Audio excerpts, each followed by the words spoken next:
ED के red के बाद मनी लॉन्ड्रिंग के अक्यूज्ड कंपनियों का सबसे ज्यादा पैसा भारतीय जनता पार्टी के पास चंदे के रूप में आया है, इलेक्टोरल बॉन्ड्स के रूप में आया है। जो पैसा ईडी के पास आया है उसको तो देश की जनता में बांटने के लिए आपको कोई कानून बनाना पड़ेगा,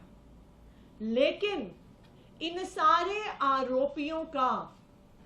ये सारे मनी लॉन्डर्ड पैसे का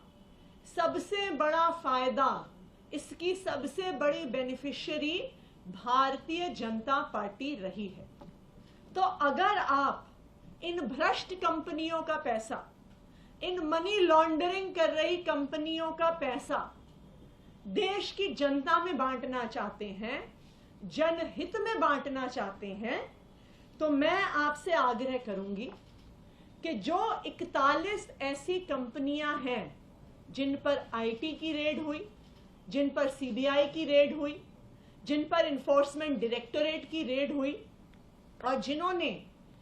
2741 करोड़ रुपए का चंदा भारतीय जनता पार्टी को दिया है,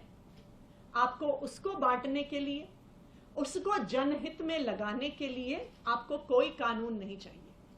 तो मैं उनसे आग्रह करूंगी, मैं भारतीय जनता पार्टी से आग्रह करूंगी कि वो आज आकर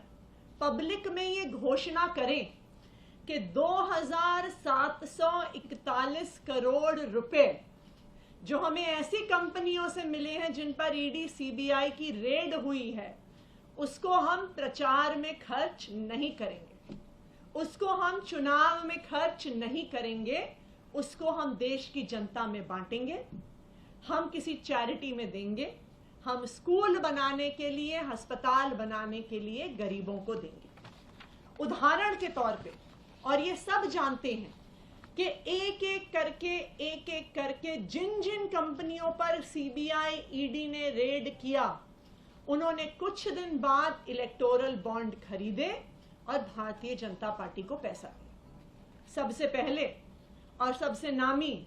शराब कारोबारी शरत चंद्र रेड्डी, जिनको 10